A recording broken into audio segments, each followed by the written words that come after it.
Beijing's forbidden city. Once the center of an empire, now a tourist playground. This is the new forbidden city, built on the back of an economic miracle, the hidden world of China's billionaires.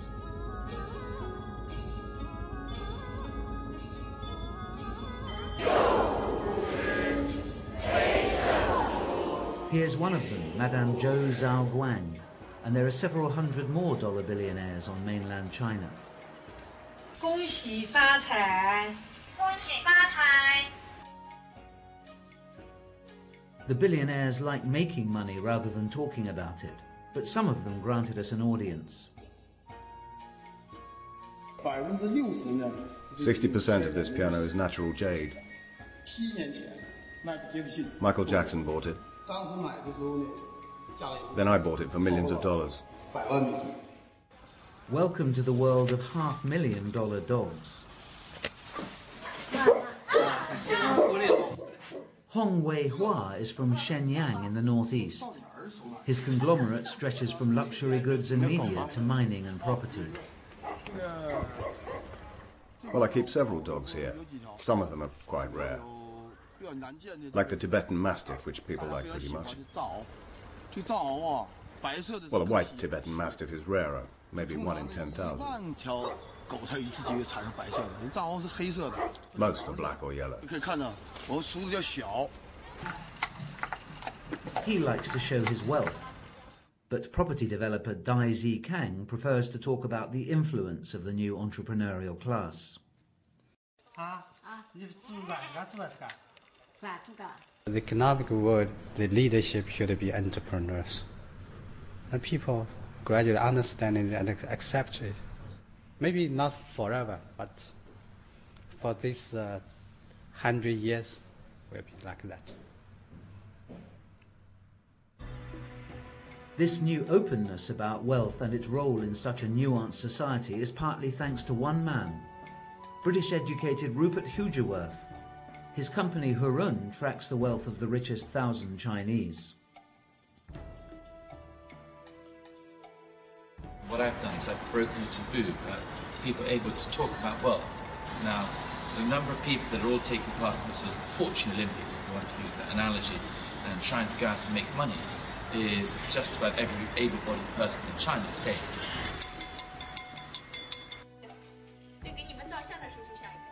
There are two big differences between Chinese billionaires and their Western counterparts. First, they are much younger, with an average age of just 54. Second, almost all of them knew extreme poverty when they were young. She was a great mother.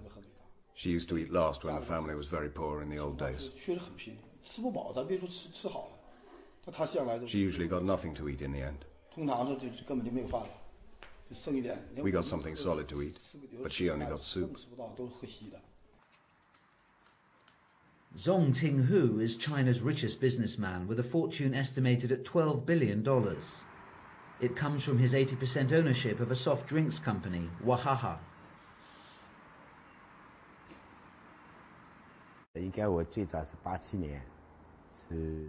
When I first started in 1987, it was just a little shop in a school, selling popsicles and soft drinks.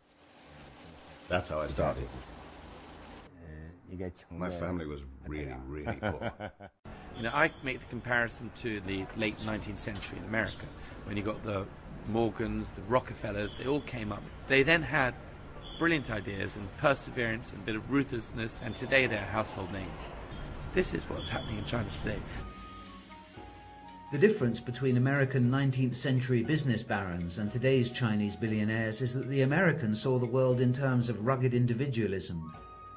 Chinese business leaders like Hong Wei-hua talk in terms of their responsibility to society.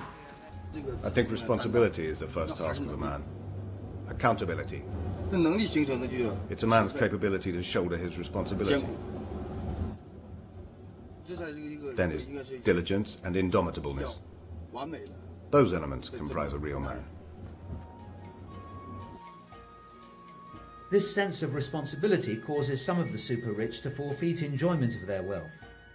Zong is an old-style communist, a member of the National People's Congress, the 2,700-member rubber stamp parliament.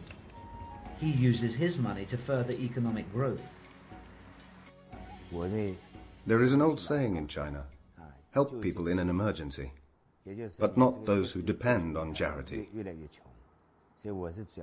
So I help the poor people to get the opportunity to work or start their own business.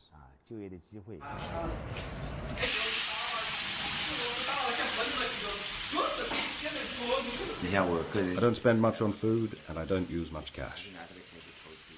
I use the money to invest, to create more jobs, to create more wealth for society, to accomplish my life's goals.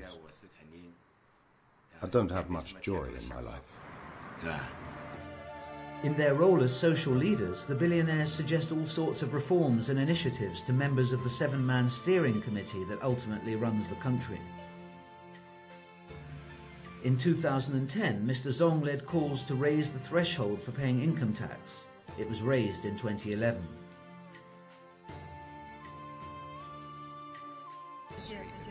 In 2009, Madame Zhou harnessed her power and wealth to promote the town of Yiwu. Within 2 years, it became one of the world's top trading posts. This is the place we first started our business. Yiwu is an international phenomenon. It has a huge market share in small goods. Its vast wholesale mall, as big as an airport, sells everything from plastic flowers to fax machines to Christmas baubles. Yiwu's new status is an example of the billionaires bringing fresh ideas to the government and outgoing Premier Wen Jiabao. Gift-giving is not the only traditional element of Chinese culture to survive the Maoist period. Religion and superstition are still potent forces at the highest level of Chinese society.